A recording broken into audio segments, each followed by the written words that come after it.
If you could spend a moment with some remarkable people and discover what their life sounds like, what would you ask?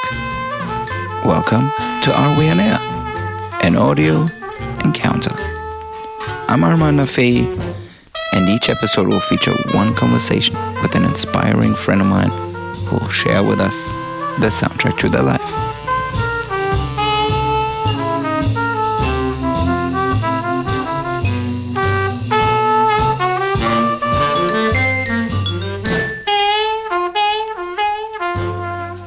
Greetings from wonderful Milano, and welcome back to another episode of Are We On Air? This week we have one of the finest pair of ears on the show, and they belong to the DJ, producer, music director and BBC Radio 1 host Benjamin Benstead, aka BENJI B. It's quite amusing that Benji and I actually never met in person, as we have a zillion friends in common and pretty much do the same thing for a living. And boy, was I looking forward to finally get to spend some time with Benji and to just exchange ideas and experiences and to learn more about his process when it comes to music curation. From his legendary London club night Deviation to being the music director for Virgil Abloh at Louis Vuitton and to his incredible BBC Radio 1 show. Benji covers it all and is one of the finest guys and ears around. We talked about his life's soundtrack, of course, but also about the zeitgeist and history of nightlife, the amount of time he spent searching and going through music, and his work process when creating soundtrack for Louis V. And, drumroll please, we have an Are We On Air premiere as part of Benji's 10-year anniversary of his infamous club night Deviation and the release of the incredible compilation called Deviation Classics that he just released. We will give away one signed compilation in CD form, as vinyl, of course, is already sold out. If you want to participate, just share your story. What's the best song title that would describe your life? Leave a comment, do a story, tag your friends, tag us, whatever you want to do. We just want to hear your story. And as always, you can find us on Instagram, Spotify, Apple at Are We On Air, and of course on areweonair.com. Now, let's get to it, and I hope you enjoyed. Well, welcome to Are We On Air, BENJI B. Thank you for having me. It's a pleasure to have you on the show, finally. Yeah. And it's funny that we actually never met in a physical form, so to say. We have so many mutual friends and so many touch points and crossovers. Yeah, that's right. That is weird. The more I think about it, that is weird. With all the people that you mentioned to me. But here we are. Here we are. So let's start with your earliest significant musical memory that shaped you as an artist. Wow. I mean, the names that you just mentioned, obviously, I'm in very good company. I've got so much respect for the people that you just mentioned. And I'm sure that I haven't heard what their answers would be to something like this. But I'm sure that we share a similar problem answering this question based on what you just described, which is that who knows? You know, I think if you're a music person and someone whose life has been sort of dedicated or devoted to music on some level, then it's often hard to kind of really think about one point because music has been omnipresent. It's been there since the very beginning, since zero, you know. And so I'm very fortunate that music was in my life from the very beginning. And I'd say that a good answer in a way would be to say my dad's record collection, which I guess is not an original answer, but an honest one, you know. In terms of the first place that you really form your earliest musical memories. And I was lucky to grow up around music because both he and my mum had great taste in music. So I guess that's really the formative stuff. I mean, in terms of memories that shape you as an artist, I would say the sort of honest answer is that all musical experiences are shaping you as an artist from the very beginning, whether you're buying a single by, you know, the most pop hit, if you're buying a single by Madonna or David Bowie, whatever in the top 10, but also if you're listening to Weather Report or Charlie Parker, all of those things are forming you, you know. So I guess when you're a kid, you don't really separate things into genre. Everything is forming you. But I feel like maybe your question is leading in the direction of like, what was the lightning bolt to your head that kind of changed the course of your ship, or that kind of like really is a memorable moment? And for me, that has to be hip hop, really, because of that's the exact age that I am. And for me, it was Public Enemy, mostly because of the way in which their production mashed everything together that I was interested in at the time. Here come the drums. All right. Yeah, yeah. All right. Here come the drums. All right. Yeah, yeah. All right. Bass in your face, not an 8-track, getting it good to the wood. So the people give you some of that reacting to the facts that I kick in a stick. Get a stand around, point to the joint, put the Buddha down. Don't get to the roots and giving it up. So turn it loose. Then again, I got a story that's harder than a hardcore course of the Holocaust. I'm talking about the what's still going on. And then in the UK, you know, obviously that was kind of an import from New York, but from the UK, I would say it was sort of like the early, what people would call acid house, I guess, but like dance music is a broader term for it, you know, that we were hearing on pirate radio at the time. And a combination of those two things sort of formed my very young, early teens musical DNA, I suppose. What year would that be? And do you remember like a particular record? I guess it would be like 87, 88, something like that. Because basically the time that I got, that I first heard Public Enemy's first album was the exact same time that all of those dance records were starting to pop up on pirate stations. And, you know, like now we can look back at it, but I was a kid, right? I was probably 9 or 10. Are we talking about Judge Jules and Kiss FM and those? No, it wasn't Kiss by then. It was like Pirates, you know, in the UK. So you would sometimes, when I was that age, I didn't even know what station I was listening to. Obviously, you did if you were listening to like Radio 1 or Capital or Kiss or whatever. But like some stations you wouldn't remember the name of. You just kind of, you turn it on and it would be there. And, you know, as you know, it's so well documented that the way in which the UK embraced, you know, US dance music from Chicago and Detroit, especially places like the Hacienda in the north of England and certain clubs in London. And obviously I was at least 7 or 8 years off, maybe more, 9 years off being old enough to go to these clubs. So you're not even hearing the music in context of knowing that it's for a nightclub. You're just listening to it as music, you know. And a lot of that music really fascinated me at that time. And so yeah, I guess that was the cocktail. They're two elements, two important elements of the cocktail in the answer to your question. But it's definitely not a cop-out answer. I'm not dodging the question, but it's hard to say like one artist or one memory. Do you know what I mean? It's like, especially if you're surrounded by music constantly, it's hard to define or say there's one track or one, but it's like an indicator, obviously. Yeah, I think what's interesting to recognize about that is that, you know, whoever you ask that question to, we're all the unique thumbprint of our age and our where we're born and where we grow up and what those immediate influences are. And someone born 2 months apart or 2 years apart, even from the same neighborhood, might have a different musical journey. So it's like we're all unique thumbprints of the influences and musical memories that we absorb. And that's what I find so interesting about how unique music is, you know, is because what comes out from those influences is unique to everyone. Cliched as it might sound, that's the thing that makes music magic, isn't it? Absolutely. Do you have a record, like an acid house vinyl, that you cherish? You know, when I first started listening to music like that, I wasn't buying records yet. I was getting cassettes. But in hindsight, or even actually, the tapes. I mean, you like the tape. You know, all of those tapes were tapes. You would cherish them. You know, you would basically listen to them so much that they'd wear out. Yeah. You know, they'd literally wear out, like, you know, from rewinding and fast forwarding. Do you still have those tapes? But anyway, I don't think so. But a lot of those tapes were recorded by me off the radio. You know, sometimes you could buy some in like Camden Market and it would be like Acid House or, you know, funk and soul classics. It was just all bootlegs, you know. Yeah. But at the same time, it doesn't really matter where the influences are coming from. You know, I'm grateful to all of those tapes and, you know, and early CDs. But I think, you know, I started buying records as a DJ probably around 13, 14. You know, I was buying 7-inch singles before that as a music fan, you know. But I would say it would probably be stuff like Mr. Fingers, stuff like Mysteries of Love or Distant Planet or tunes like that just sounded sci-fi to me.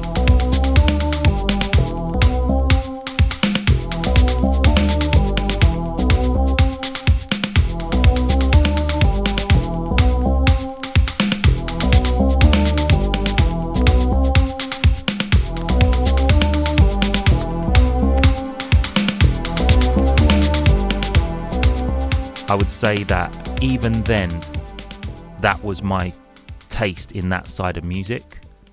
And I think that, obviously our tastes are kind of evolving and changing all the time, but within that music, I was always drawn to that sort of Larry Heard sound.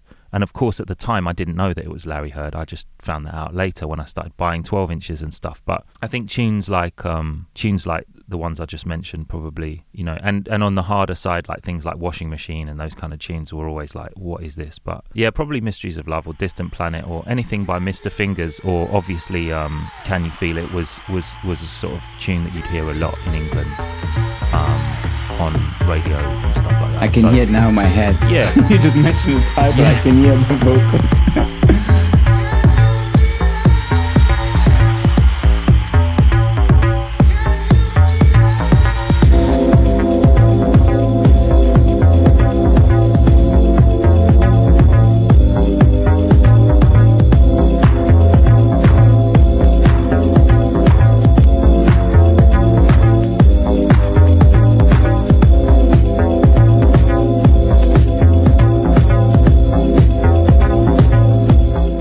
So I think some of those tunes for sure, and then Public Enemy. I mean, you could literally pick anything, 89 the number, another summer. Sound of the funky drummer, music hitting your heart, 'cause I know you got a soul. Hey, listen if you're missing, y'all, swinging while I'm singing. Hey, giving what you're getting, knowing what I knowin', while the black band's sweating in the rhythm I'm rolling. Gotta give us what we want. Gotta give us what we need. Our freedom of speech. It wasn't just them, it was just rap in general. Like anyone in London at that point was so influenced by New York, especially when you went down to central London, you could see the influence at that time.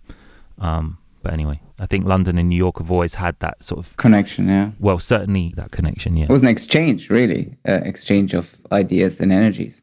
I know this is a tricky question, and as we just mentioned, it's impossible to define, or because we evolve with the sound around us and with us. But how would you describe yourself with 3 songs or 3 records? Oh boy, this is giving me a taste of my own medicine, right? Because this is the feature from my radio show. You're turning the camera back on me. You're like, okay, and yeah, because it's funny, on that's my what weekly Tiga radio said show to me for as years well. now. Yeah. On this podcast, yeah. I actually really enjoyed Tiga's podcast. I love. For anyone listening to this, you got to check out Tiga's podcast. I love Last Party on Earth. It's definitely it's a good one. Yeah, I've done a weekly radio show now for nearly 18 years. And, the last few years, or maybe even more, 5 years, we've had a weekly feature called In 3 Records, where we try to get to know an artist in 3 records. And you know what? I've never done it myself, and no one's ever asked me. So a world premiere. There you go. I love it. You putting me on the spot is making me realize how hard this is. It's really tough. It's hard to pinpoint. Yeah. But what I always say to guests on my show is that describing yourself in 3 records is not the same question as what are your favorite records of all time. Yeah. It's like the question is like, what's your driving record, or what's your warm-up DJ record, or whatever. But I don't know. The only way you've put me on the spot, so I'm going to have to try and do it off the top of my head. You know what helps is when I don't know if you are surrounded by your records right now, but that's what Bradley Zero was doing, is literally just looking at his shelves and just picking random records. Yeah, exactly. Throw a dart at the wall, see what you hit. Exactly. Recently I've been listening a lot to an artist called Mansur Brown, who is a guitarist from the UK. So I think it's good to go with something contemporary, something from now, because, otherwise you're thinking of like, what are my all-time favorite? No, it's like, let's think about what's good now. And, every now and again, an instrumentalist comes along that blows your mind. We're used to having our minds blown by rappers or singers or producers, but every now and again a specific instrumentalist really touches you, and I would say it's less frequent that happens, and when it does happen, you just can't get enough of it. You really want to hear that person's music evolve and keep close track of what they're doing, and that's my sort of relationship with Mansur Brown's music, because he's still super, super young.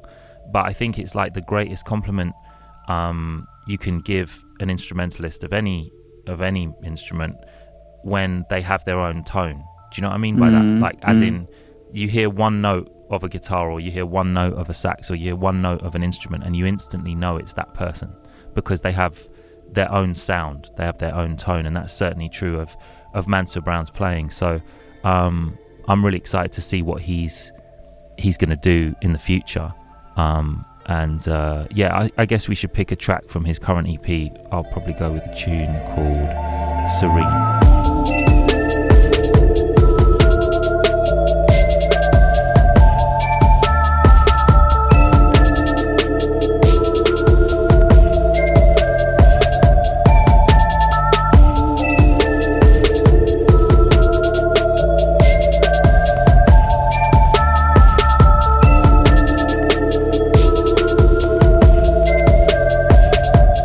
I'm not familiar with him. What genre is this? Is this new jazz? Well, I think that he would like to not be genre specified, and in a way, this EP that we're playing, that I'm mentioning now.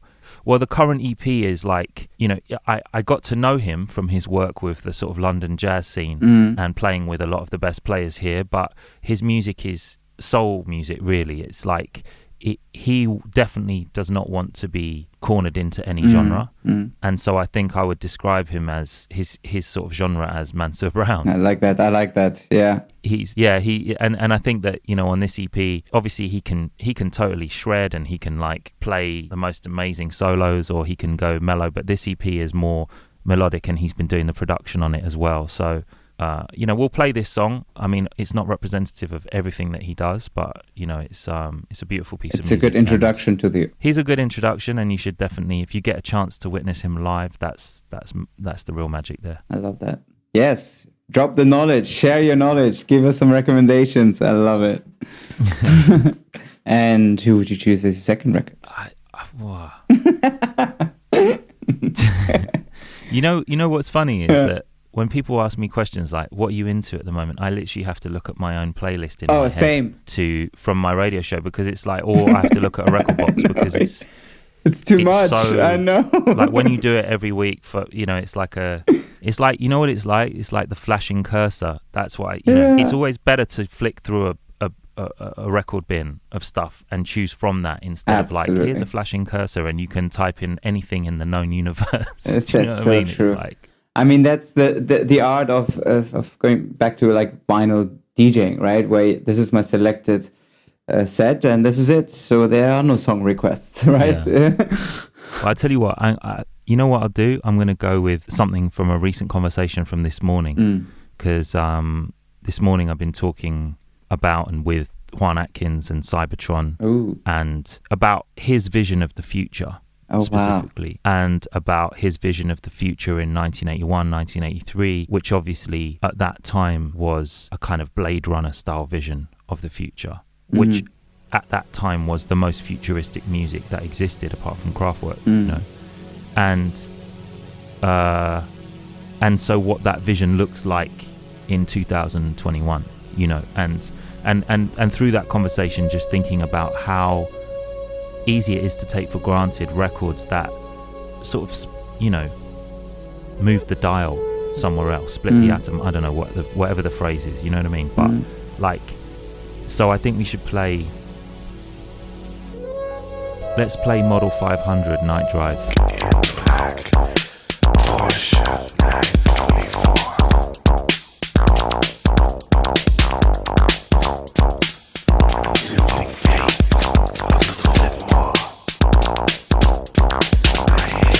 Because it's like an old record from however many years ago that is probably representative of that that dance music I was talking about that was blowing everyone's mind, but it still sounds futuristic now. And it's also the ultimate city driving record, this just makes me want to drive through the streets of London when they're empty at 2 a.m, Well, talking about London and the future, where do you see the London club culture, nightlife after COVID? And is there like a sound that's currently developing or has been developing just before the lockdowns that you could see something bubbling on the surface? This is the new direction. Yeah, it's a really interesting question. I think that anyone who thinks they have the definitive answer to how it's going to look after COVID is lying, is either not telling the truth or is a bit deluded, because I don't think any of us know how it's going to look, but when you don't know what something's going to look like, it also is an amazing opportunity. Yeah. It's a blank canvas. So if you look at it from that positive way and then bring in the element of your second question, which was what's the music that's bubbling? Well, music and genres bubble out of scenes, right? Like there's never really been a time where that hasn't been the case. Like there needs to be some sort of scene, there needs to be some sort of gathering. I'm talking about specialist club music here, like dance music. It needs to be a pressure cooker, like something. Yeah.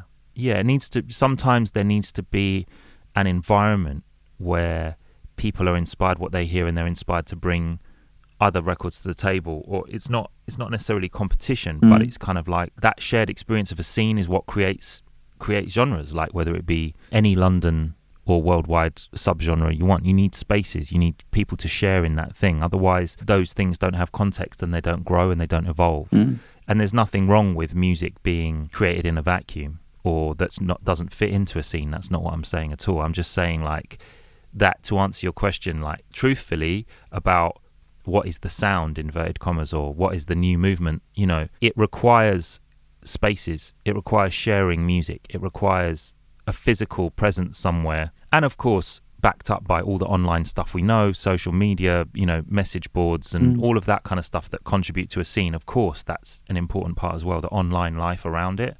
And I guess you're kind of getting that a little bit with Twitch and stuff like that at the moment, and online streaming, but nothing compares to having those spaces in nightlife. And so I think that those two things that you mentioned are connected. It's going to be interesting to see whether, because what I'm not talking about now is massive lineup, massive club stuff.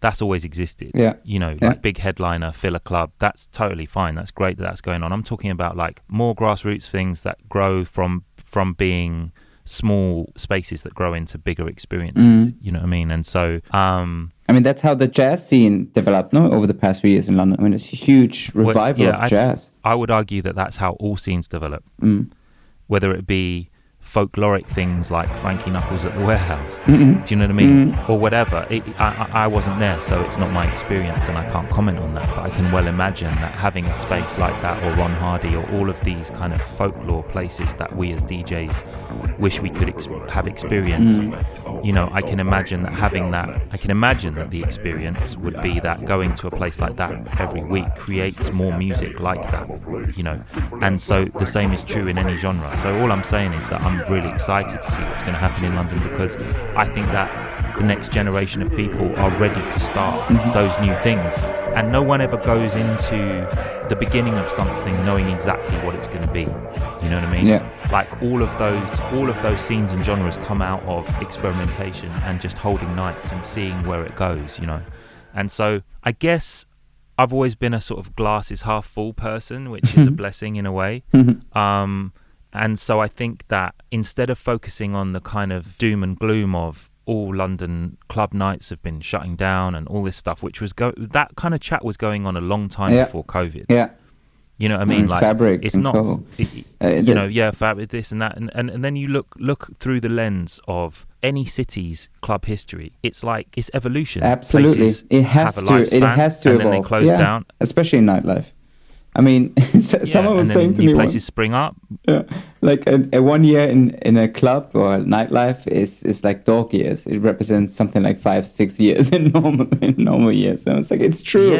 Clubs have a short lifespan, and that's why you have places like Fabric or Berghain which become so big and iconic, because they just lasted longer than the average club, and they turn into institutions. I've been less interested in clubs themselves and more interested in club nights. Like your club nights. That's why I started like my club night. That's why I started a club night. I did.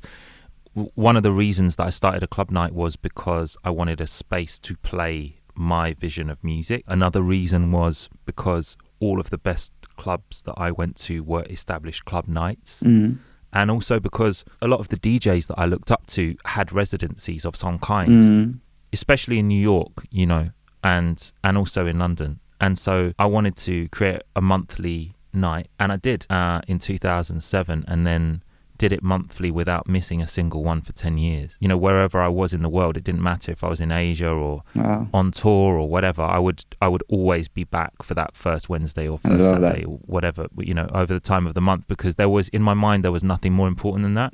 It never made money. It never was a profitable thing. It was more about like, this is the foundations of what I do, and then I can go off into the world and you know, to other stuff. Play that music and that message to other places, but this is the core. I love that. And when you create a space like that people come to every month, and you have your regulars, and obviously those people evolve and come and go over the space of months and years and whatever, it becomes its own entity. Do you know what I mean? It has its own identity outside of you. Deviation started about nearly 6 years ago now at a small club in East London called Gramophone. It was all about sound, all about sort of curating, all about taste level. Yeah, it started by me just wanting to put on my own night, play the music that I love, and invite the DJs from around the world that I really respect. I always wanted it to be the right place where I could play my music and sort of represent what I do on the radio, but also what I do as a club DJ, and represent what Deviation's all about, really. I see it as like a responsibility, basically. If you're a music person, if you don't see the thing that you like, then create it, and that could apply to a label or a song or a club night. So I just wanted to do the club that I wanted to go to. That was the simple manifesto. It's like, create the night that you would want to go to. And also, crucially, create the night that you can't just pass on, like you had to be there. That's what Era Alkan did, no? With Trash, every Monday for 10 years. I think he only missed one night. And going back to what you just said, it's like, it's your identity, it's your sound identity, but it's also who you are. And then you kind of export it to other places around the world. That you become an ambassador, really, for that culture. Yeah, and I think, you know, the thing is that when you're doing something, you don't think, okay, this is something I'm now going to do for 10 years and boom, boom, boom. You don't also sometimes have this sort of eagle view to kind of zoom above it and look down at what you're doing, because you're inside it, which is how it should be. It's authentic when it's like that. But it's only later on that you're able to look back with a different perspective, and that's what we're doing this year. So, you know, despite the fact that I'm always quite current-minded with music, and I'm always looking forward, and I'm not really a retro person at all. Like, I'm not heavily into looking back. But unlike me, I look a lot backwards. I don't mean in terms of music, by the way. I mean, I'm going to play a 1976 record just as much as I am a 1995 or a 2021 record. I mean more in terms of like with the work that we've been doing with the club, we were always focused on the next session, not thinking, hey, look at all this stuff that we've done. But there's something interesting about the transient nature of club nights, like the fact that it's not like making an album that sits on a shelf. It's like making an experience which is gone when it's finished, you know. But people hold that memory with them, or it influences a producer to go off and make a tune, or maybe a couple get together that night, or whatever. You never know what's going to happen in those kind of moments, right? But this year we're releasing a compilation of records called Deviation Classics. And we're going to do a book as well of the images, because, you know, at one point I thought, is it too navel gazing to kind of do a book or look back? But in actual fact, it's like, no, that contribution to club culture is very important, because no one tells you when you're going to be handed the baton. You know what I mean? It just happens one day, and you're like, okay, it's my turn now to do a club night. And that brings it back really to your original question, which is like, I'm so excited and happy to see who will be taking the baton next. You know what I mean?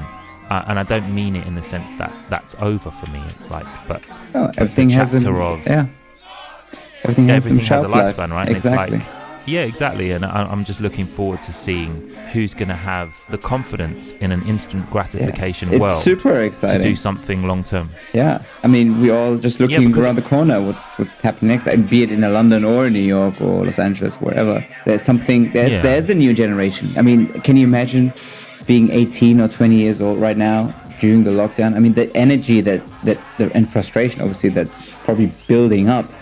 There's going to be a release eventually, and something will come out of it. And as you said, you're just going to throw ideas at the wall and see what sticks, you know. And yeah, you know, people moved out of the cities, but there's still a new generation growing into it. So hopefully, we're going to have a renaissance of culture coming very soon. No, it's happening, speaking. Man, for sure. I can already feel it. I can already feel it. And you know, this generation are going to be the one that saves us, because, you know, their attitude to everything from art, culture, you know, politics, gender orientation, sexuality, you know, it's like they're looking at the people, you know, few generations above them and being like, what are you talking about? That was a thing? Like, they're not, you know what I mean? It's like it's so exciting to see that. I'm so happy we're to see midst that. of it. You know, we're midst of a big cultural change, you know. And it's funny because, I mean, I guess you and I are similar ages, and when we were looking back,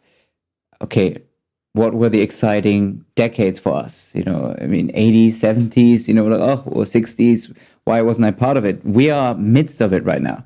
You know, and that's what's so exciting. And in 10, 20 years, you'll look back and you're like, oh, yeah, there was something happening. And there is. I mean, look, how many of the old gods are getting, so to say, cancelled right now? You know, it's literally the 21st century is saying goodbye to the 20th century and of the gatekeepers on many levels. I think it's super interesting because the rules are redefining right now. Oh, man. I mean, you know, the idea of gatekeepers going away in every creative zone is an exciting prospect, and I think that's been happening steadily. But I'm definitely of the mindset that we're always in it. It's always happening.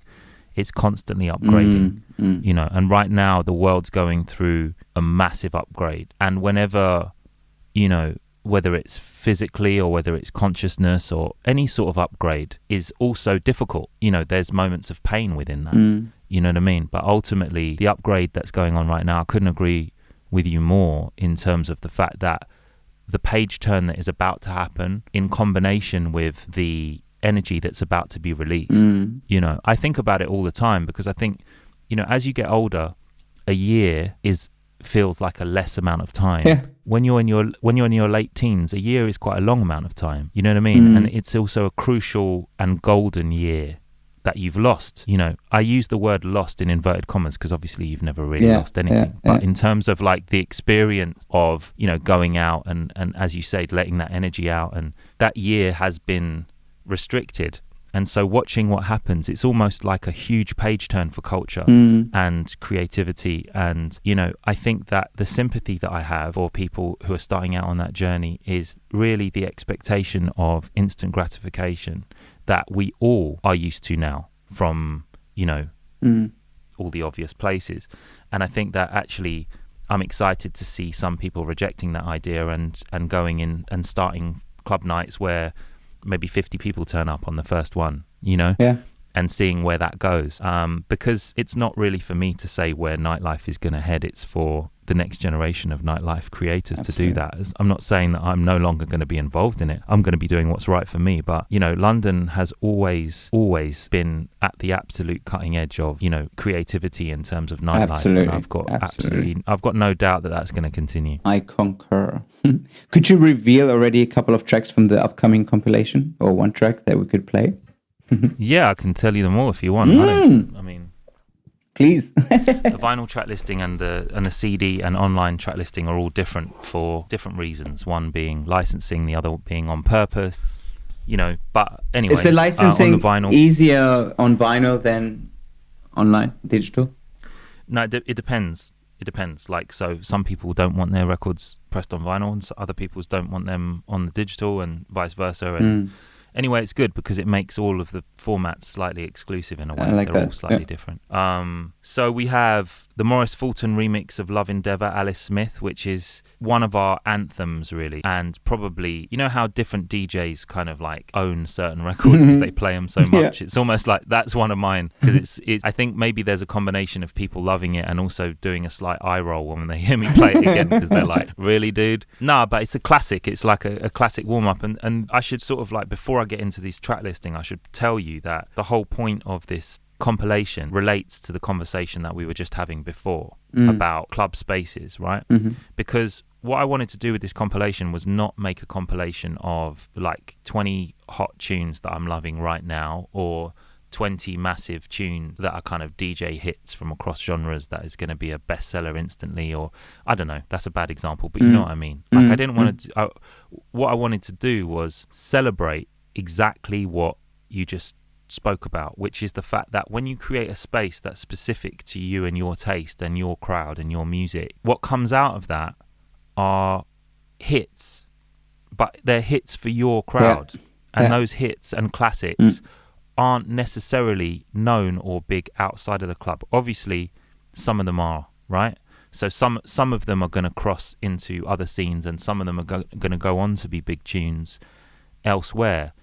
But some of them might be B-sides, some of them might be album cuts, some of them might be records that aren't that well known. But the point is that every single record that's on this compilation came out of my resident set. So before you have the guest, you know, I'd always play the warm-up from the moment the doors open all the way until the guest comes on, and then I'd usually play in between the guests or do a set. But aren't warm-ups the most interesting for yourself? I love playing warm-ups. 100%. Yeah. 100%. Warm-up sets are the test of being able to really DJ. That sounds really pretentious, but it's actually fact. Yeah. You know what I mean? It's like, you know, warming up is not about, you know, if you press your foot on the gas too early, then you're going to send people away. If you keep it mellow for too long, people are going to be like, what's that? You know, it's like, it's a very fine line. Kind of a science. It's a science. Yeah. It's basically a science. Well, the point being is that this compilation is perfectly the reason I'm talking about it is because it relates 100% to your question before about scenes and nights and residencies. Do you know what I mean? And so this is basically a collection of tunes that became massive at the club, but not because of me. They were because of me because I was playing them, but they're kind of chosen by the crowd. Yeah, I love that. You know, because they're the ones that got the biggest reaction. I love that. Or the ones that I felt like I should play another week on week. And so a lot of these songs, you know, yeah, sure, I haven't played them every month for 10 years, but I have gone through periods where you would hear it every month as one of our kind of current classics. Maybe you should put a little subheading there, chosen by the crowd. Well, yeah, I have mentioned that in the liner notes. Though several of the tracks went on to become huge hits, all of them became Deviation's regular playlist and are now considered to be part of the Deviation DNA. These tracks are testament to how the best club residencies can hone and shape their own identity, where reactions from the dance floor can influence which tracks make it into the resident sets each month and become future classics, and how a single tune can conjure the nostalgia of an era, venue, place and time. And it's true, each one of these songs represents an era of Deviation where I can just remember the first time I played it, or, you know, a particular moment where someone rewound it, or, you know, the crowd loving it. And so, you know, I love the idea that spaces and all nights that we can think of, from the most famous like Paradise Garage, I'm sure that there were anthems there. It's not about the space itself. It's about the community that's inside the space that helps you bring you back to that moment when you, the DJ, and everybody involved, it was you and them against the world, and we survived together. You know what I mean? I'm sure that there were anthems at Hacienda. I know that there were anthems at Metalheads. I know that there were anthems at certain places that become the kind of resident tunes, you know?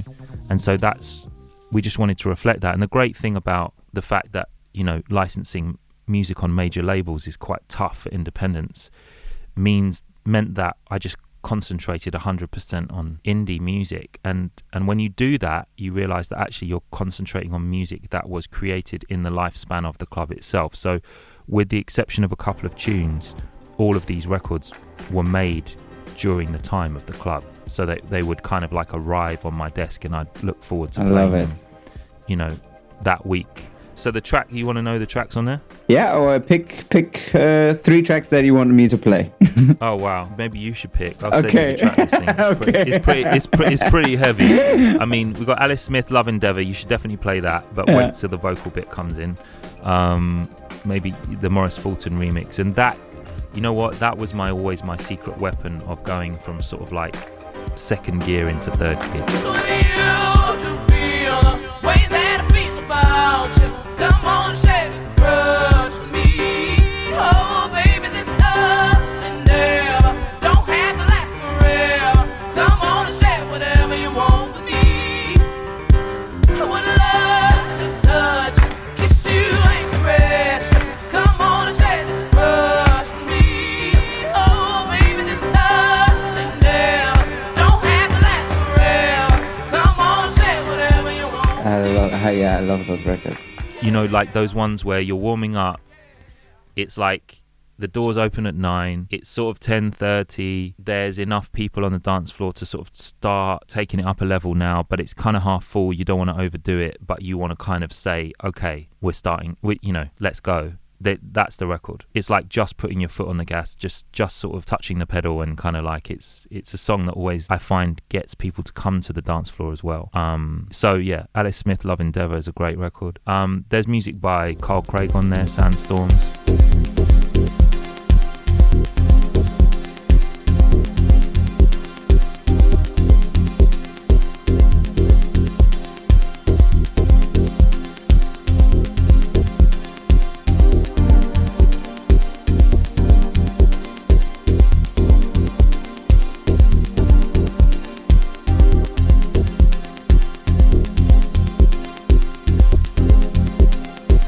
Manuel Tur.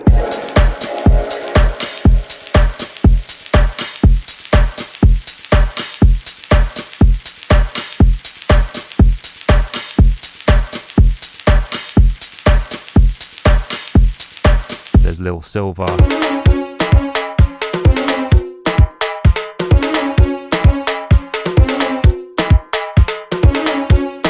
Kingdom.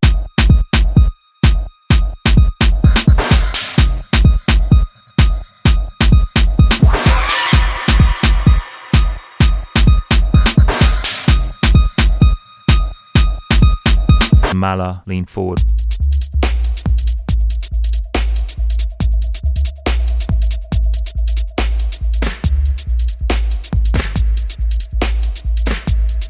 Martin, Vancouver.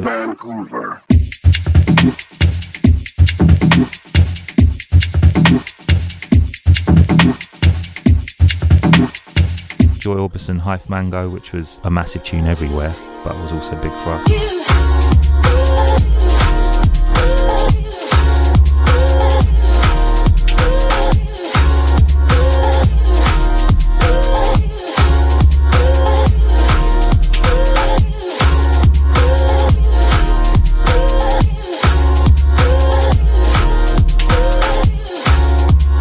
Well, maybe we can make a little lottery and someone of the listeners can win a record.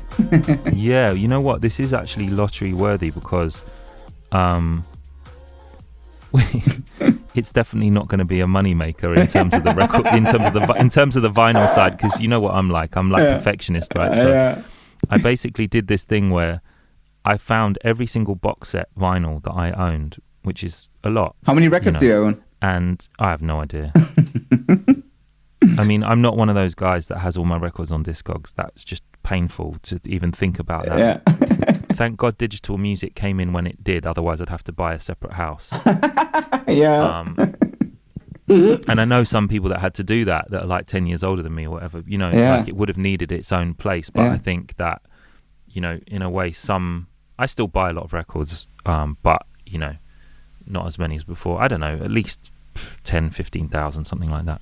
I don't know. That's guesswork, but the digital tracks obviously makes life so much easier, and it's cheaper instead of buying like for 10 quid or 15 quid, 20 quid a record every day or every week. But how much time do you spend on researching music a week? Do you get sent a lot of stuff that you just go through, or you actually go specifically dig at a certain record store or online on Juno or something? That's really my main job. I mean, I think that people know me for doing a lot of different things, but my weekly routine is the radio, and the radio requires 2 days. I spend 2 days of every five working days in the week, if you want to put it that way. 2 of those is 100% listening to new music. Wow. Is it stuff that's sent to the BBC, or is it just you anywhere? It's everything, yeah. There's loads of sources. There's basically I have various different ways that people send me music. There's a lot that comes direct from artists and direct from producers and studios and stuff, and I've always had those relationships since the beginning, so often a lot of music is coming direct, and then there's the music from labels and what we call radio pluggers and people whose job it is to send you music. And then there's your own search. Do you know what I mean? Then there's people know my kind of music address to send me music to. And then there are other services like Send Music and SoundCloud and various places that I have to check as well. And then that's the sort of incoming fire. And then the outgoing sort of me searching for stuff is, Sounds of the Universe, Soul Jazz, Phonica, Rush Hour Records. Shout out to Soul Jazz. Love Soul Jazz. Yeah, and I always shout out Soul Jazz. They're called Sounds of the Universe now. I know them as Soul Jazz because of that's where I grew up buying records. And, they were always amazing to me. Very good. From literally being like 13, I used to go in there. They're amazing. I love knowledgeable people behind the counter. Where you can just literally have a conversation. One better thing than knowledgeable people behind the counter is knowledgeable people behind the counter that are really kind and welcoming to everyone. Not just the informed. Because a lot of record shops when I was a kid I'd go to, and basically you'd have to kind of be, they were quite intimidating places if you weren't when you were a kid and you don't know what you're talking about. But like in Soul Jazz, they were the kind of opposite of that. You could go in there and say, who's Pharoah Sanders? Or you could ask the most basic questions about music or whatever, and they would just say, not be away. Yeah, go and check that section over there, or you might like this or whatever. And so shout out to Soul Jazz, Sounds of the Universe, because they've always been amazing. And likewise, I really rate Rush Hour in Amsterdam. I think it's an amazing record shop. Absolutely. And I still order, from Clone and Hard Wax, and I still do those rounds as well. So I still go record shopping effectively, even though some of it's not physical anymore. I'm ashamed to admit that I don't always have the time to do that. So I do some of it online, but I try and get into record stores when I travel. I remember when we opened the Chiltern Firehouse in London, and we have the record collection and the Macintosh and stuff in the bar area. I just walked into Soul Jazz, and I had like basically unlimited budget just to fill up the crates. So I spent hours at Soul Jazz and just buying, I don't know how much worth, but it was like basically the whole crate at Chiltern. And they just were so sweet and gave me like 6-7 bags of those Soul Jazz canvas bags that, they sell in the store. And they just gave them to me. I'm like, thank you. I just walked out with, I don't know, hundreds of records in one shopping. Listen, man, I hope when you have moments like that in your life, no matter how successful you get and however experienced you get, that you still pinch yourself and the little kid can remind you that you've got the best job in the world. Because that, let's face it, like going to a record shop with a blank checkbook, that's a pretty good job to have. You've done all right. If you Actually, shout out to Rory Phillips. I took him with me a couple of times. I was like, Rory, I need your hands and your knowledge. Come with me.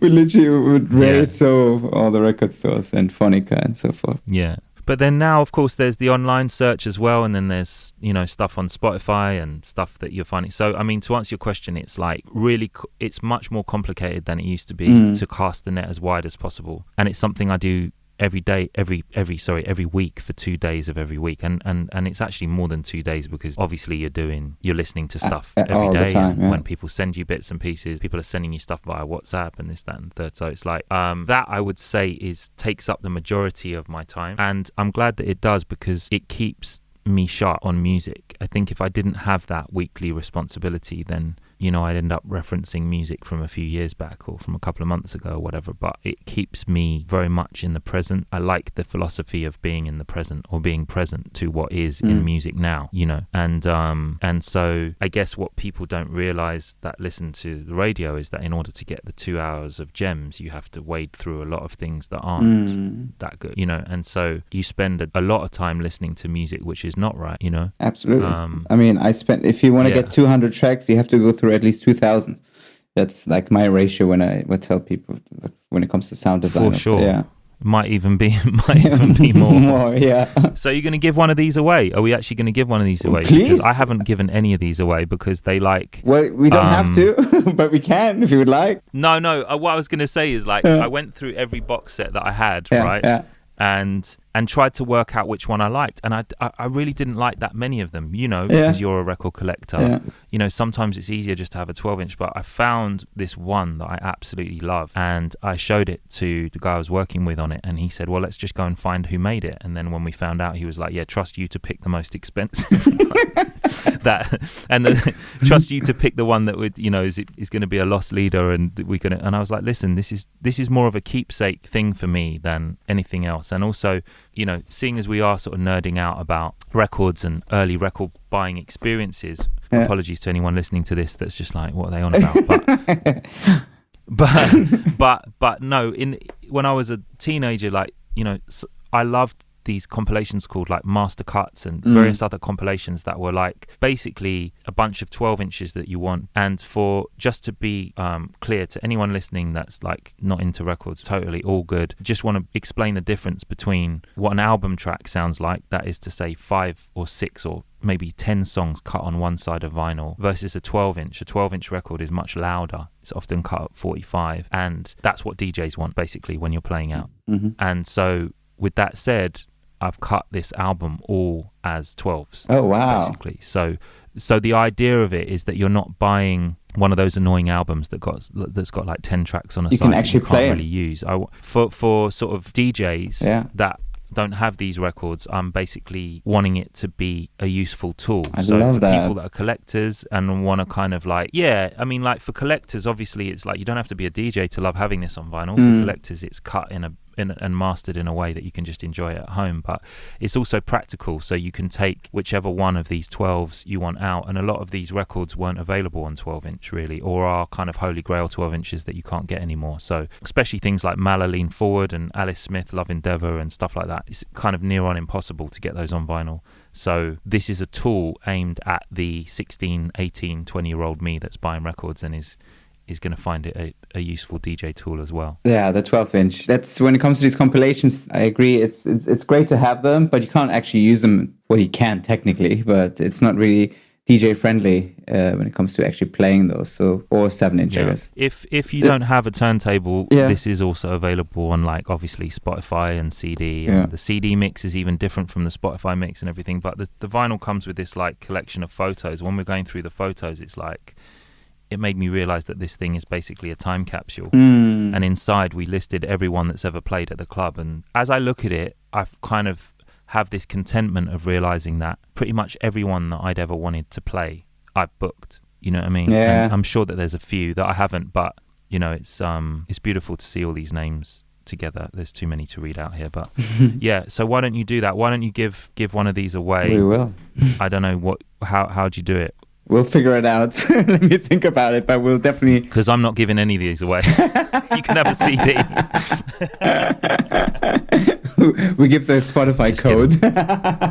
Yeah, exactly. Well, another job of yours is being the music director at Louis Vuitton with your friend Virgil Abloh. So first of all, congratulations to the job. Thank you. How much? What's your process? Do you create like audio mood boards, or is it like a constant creative exchange going on?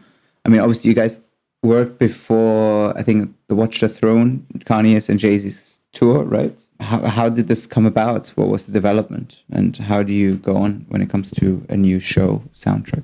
I mean, what was the question? Do I make audio mood boards? Yeah, do you create audio mood boards for a show? Or how do you... Always, yeah. Yeah, I mean, it's hard to sort of like, I'm totally willing to pull the curtain back on the process. And, Virgil, is all about sharing the cheat codes, as he says, for how to do things. And I'm totally in the same camp with that. You know, it's all about sharing the knowledge of how this stuff happens. And I think, but the honest answer is both. You know, the creative conversation is constantly happening right up until the moment where the boys walk out, you know, or right up until the minute where we start to film. Or, you know, one of the most amazing things about working with someone as brilliant as him is the fact that we're also not afraid to totally rip up the piece of paper and start again if that's right creatively as well. You know what I mean? We have there's not a non-attachment to ideas, even if they're the greatest ideas, because they'll come around again for future things that we're doing. So the creative process is always happening, and there's always a back and forth. And yeah, once I have an idea of the theme, the collection, the set, you know, and various other elements that are in play between the sort of amazing cast of people that work on those different elements, then a mood board just automatically starts to form in my mind. It just happens. Like, it's just, you don't realize you're walking around with this brain full of music, you know. But as soon as you kind of have a few threads of the sort of spider web, then it all starts to emerge, you know, in your mind. And so to answer your question, yeah, I totally work on musical mood boards all the time, but usually based on, there's always a jump off point, there's always an inspiration point, there's always a theme, and that rabbit hole usually leads you to where you need to be. Have you ever pushed a song or an artist where you're like, no, we need to have this in the show? Oh yeah. Yeah, that's my job. I mean, yeah, I mean, I'm fortunate in the sense that I've never had to really, you know, I work with people who, my job is to align our visions on music, you know, not fight. But I mean, certainly I've had loads of examples where I've been very passionate about something being included because I've felt that that's what's right.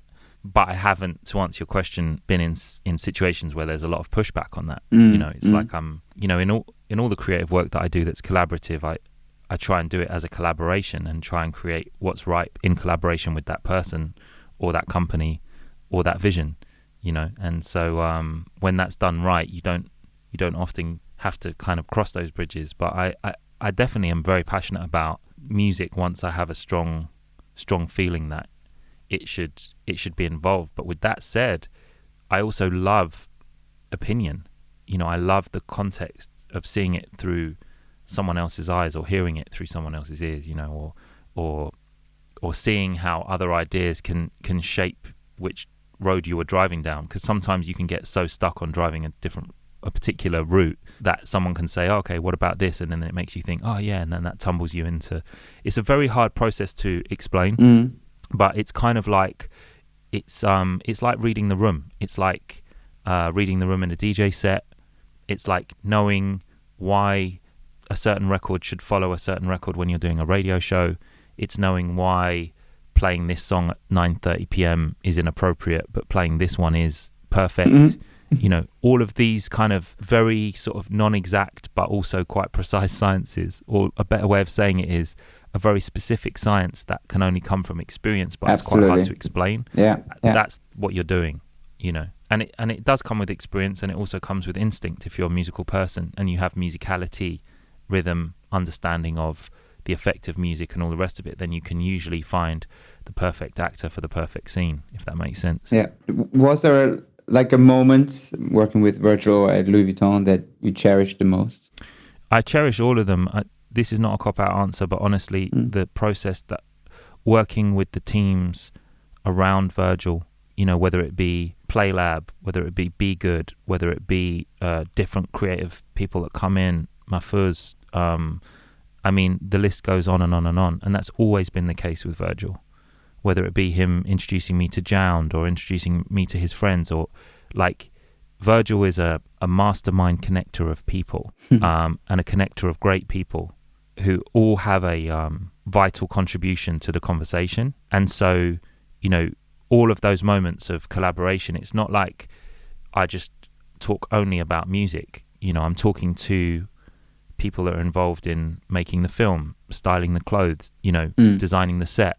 Say shout out to Christine and also Ibrahim and like, you know, just everyone that's contributed to those experiences are just as important as any other part of it, you know. And so it's really the opportunity to collaborate at that level. It's definitely one of the most high pressure things, not to do with the expectation element, because we're kind of used to expecting the best from ourselves. It's to do with the time frame. The time frame that you have available is often a ticking clock that creates pressure. So working with people that know how to handle that pressure and to be able to surf that wave and to be able to deliver is a blessing, to be able to create at that level, you know. And so full compliments to him and everyone that I work with. I mean, the moments that we've done, I think one of my favorite was the orchestra in the square in Place Dauphine in Paris, because, you know, as soon as Virgil showed me the setting, you know, the backdrop, which was basically we took over a real Parisian square, with the cafes and everything. And as soon as I saw it and I knew it was summer, we were like, okay, it has to be strings, it has to be orchestral, it has to have that kind of texture to it. And then I sort of from there pretty much DJ'd an orchestra set, so worked on arrangements of music by Arca, Arthur Verocai, Max Richter, Slum Village. We even did Ghetto Coyote. We did Tyler's record had just come out. We did Igor's theme as the finale, like arranged by strings. But I knew that I kind of wanted it to not like the record. I wanted it to have that feeling. So I got Richard Spaven in on drums, who I knew could replicate a lot of the drum patterns. And you know, we had a bass playing that kind of was like sub bass. You know, it was a very special show, and it was one that we walked away with. I walked away from that very proud. The important thing to note about the difference between the work at Louis Vuitton Men's is the fact that we always use live music for that. You know, on other shows it'll be like something I'm doing on Pro Tools or Ableton or pre-recorded, but for Louis Vuitton Men's it's always live music. And we've done Bad Bad Not Good, Dev Hynes, Blood Orange, Lauryn Hill, you know, Cybertron, Model 500, as I just mentioned, which is pretty amazing, really.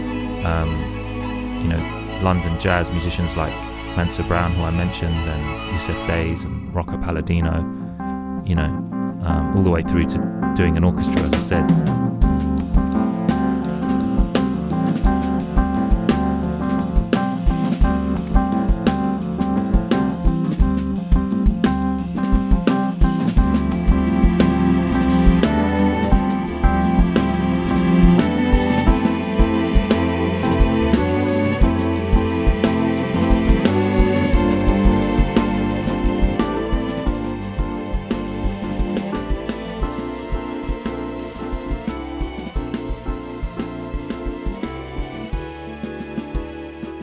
Probably in terms of the actual result, one of the pieces of work I'm most proud of, which is the most recent film that we made this January, just gone, featuring Saul Williams and Yassine Bey. All great work, for sure.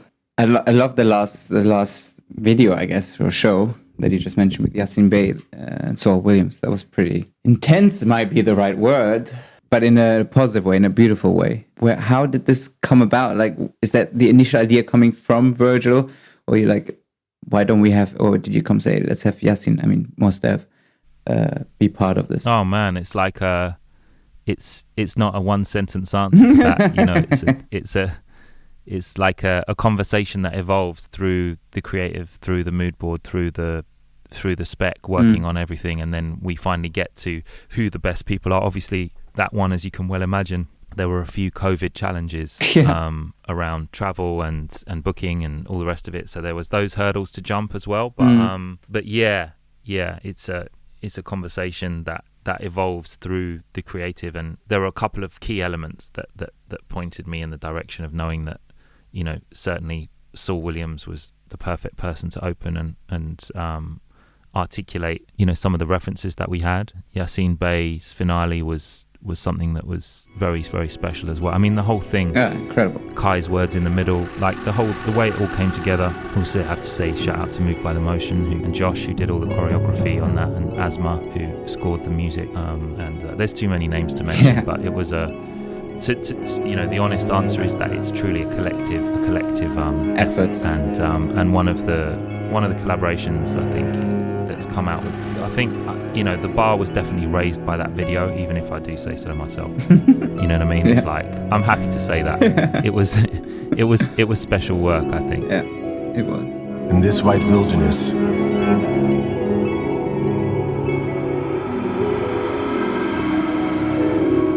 the construct of purity is sullied with every step. The evidence I carry, a hidden sun in every breath. My blackest self, whose whitest death is luxury. I am no stranger anymore. The world is love to me. The snow will melt. The ice will thaw. And make it up to me.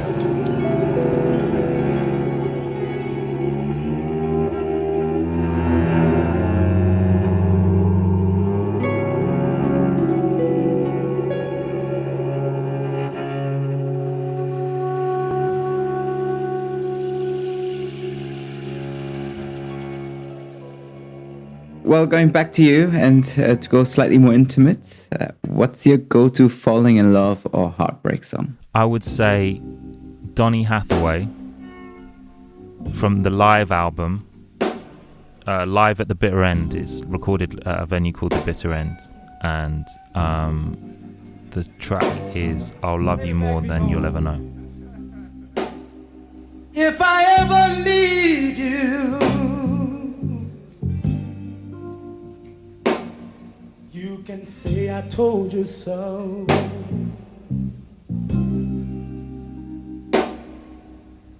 And if I ever hurt you, you know I hurt myself as well.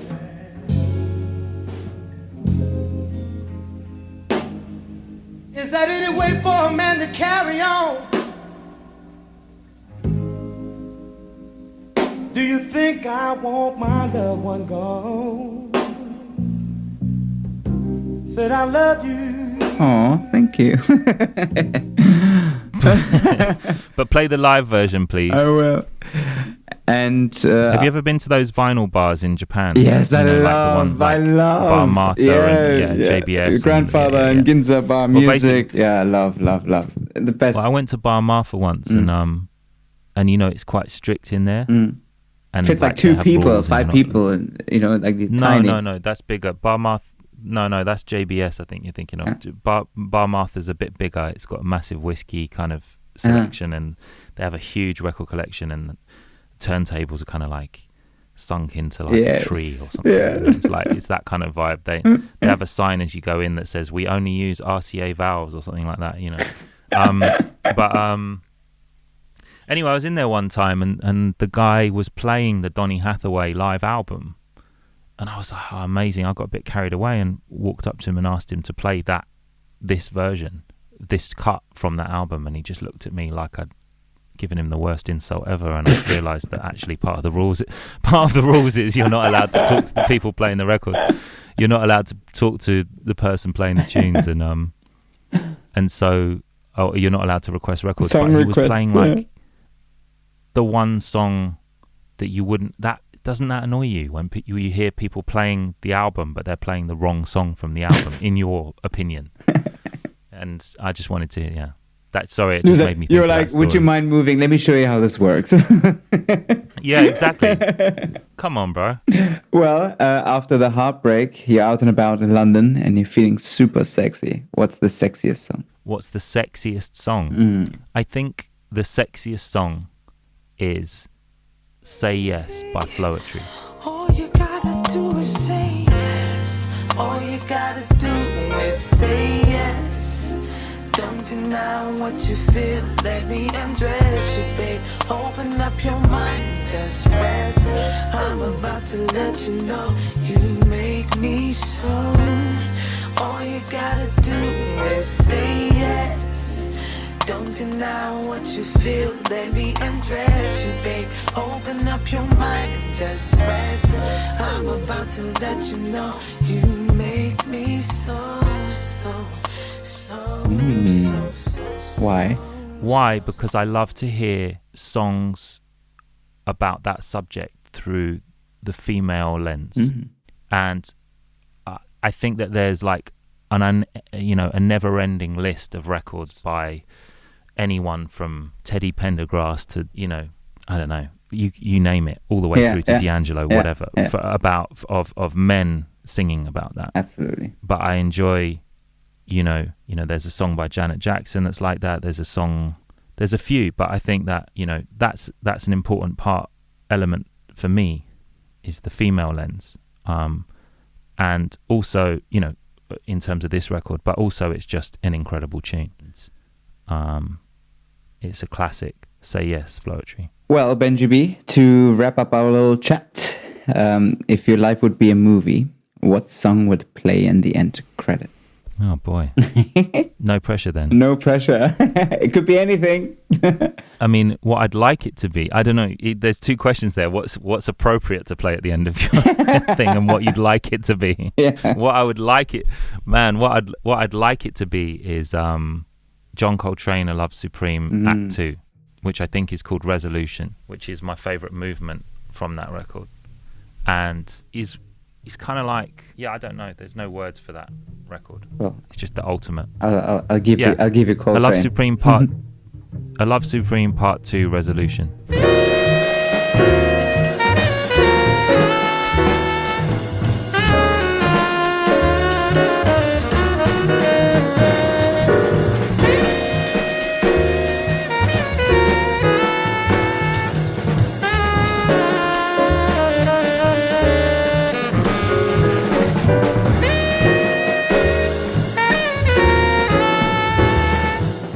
Love it.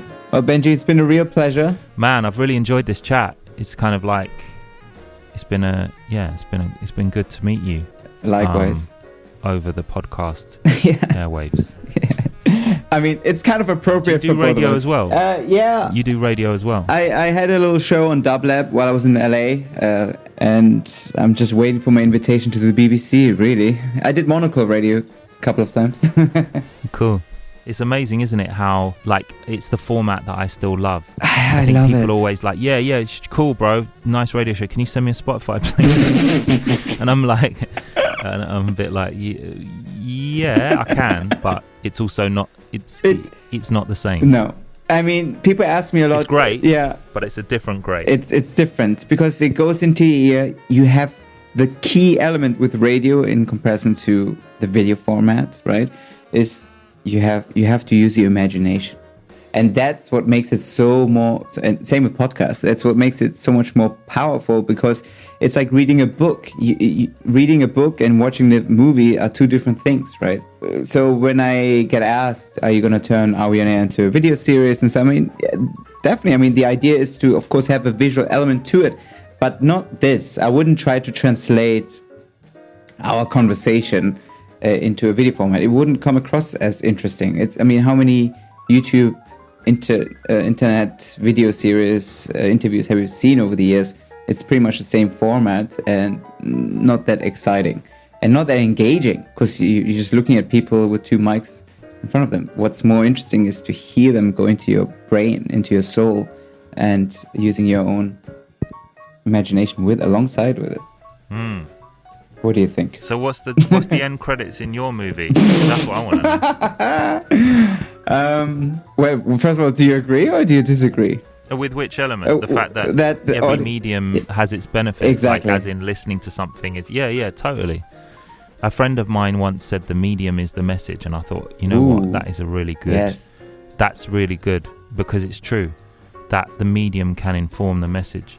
And so the way that you engage with an audio podcast is not the same as if you're watching something. I would say it's probably, if you're watching something, attention span's often less, if you're listening to something. Yes. But it depends, doesn't it? It's like, it's the same thing with music, right? Radio edits are only 3.5 minutes because that's the amount of time that fit on a 7-inch record.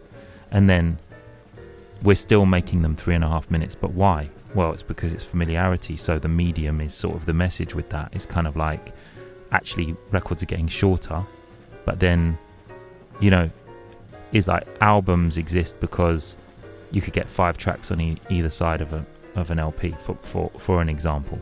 Obviously you can get more than that, but you know what I mean. Like, but actually on Spotify or Apple or Tidal or whatever, you could make an album of 50 tunes if you want, you know, but we still have the familiarity of loving an album that's 10 to 12 songs because that's what we know, you know. So it's the format does inform how we relate to music and how we relate to audio or how we relate to interviews. I totally agree with that. Yeah, that's a nice way of looking at it. Is this like the nerdiest chat? Is this I love it. Is this interesting? This stuff? Yeah, is this like the nerdiest chat ever? I'm like, people switched. No, it's... If you made it this far, you know, kudos to you. Like, shout out to everyone that switched off after 4 minutes. I love it. Let's no doubt. It's sharing like the knowledge. It's like you've pulling the curtain. Yeah, but you've asked me. You're asking the nerdy questions here. You've opened the nerdy chamber of the mental filing cabinets. It's like, okay. I want every listener at the beginning of this conversation, and I'm really looking forward to this because, again, what's that? That's why I warned every listener and ourselves, I guess, in the beginning of this conversation, that I'm really looking forward to this because it's nice for me personally as well to have someone that speaks the same language in a way. You know, it's nice to ping pong ideas and hearing your experiences because you know I've lived that life in a similar way as well. So it's we can nerd out a little bit. Why not? I like nerding out as long as it's like relatable, uplift. Yeah, it's relatable because like what I don't like is kind of like, well, totally. You know, in the days when we used to buy records, it's like, no, come on. But you know, like, if you like buying vinyl, that's great. If you like literally illegally downloading MP3s, that's fine. If you like, you know, buying tunes on iTunes, that's great. If you like downloading WAVs off Beatport, that's great. If you like just having a free Spotify account and listening to music that way, however you access music is fantastic. That's great. Like, don't stop doing that. I don't like the snobbery around music collectors. Do you know what I mean? It's about the experience. That's the bottom line. Yeah, man. The music is the music, and you know, we're blessed to have really blessed to have carved out any sort of job where you get to interact with and love music every day. Absolutely. You know, that's a blessing. What a perfect way to wrap up this conversation. And here's the thing, the uplifting part of this conversation is definitely going to be the music. So here we are. Yeah. Well, Benji. Well, feel free to edit it all down. Yeah. Make sure you get your editing tools out because that was a long chat. You might want snappy answers. You just wanted quick one-word answers. No. That would have been a better podcast. No. I love. No. You know, initially that was the idea, like 20-minute episodes, because it was straightforward questions and answers. But the more I had the conversation, I'm like, no. Like, for instance, I start with Patti Smith, right? And she wanted to talk. I mean, you know what? When I saw that, I got sent the email. Would you like to do a podcast? Previous, I don't know if they said previous guests or guests include Patti Smith. They literally got to the S of Smith, and I said yes. You know, anything involving Patti Smith. I went to see Patti Smith in Hyde Park 2 years ago or 3 years ago in London. From the other end of the hallway, a rhythm was generating. Johnny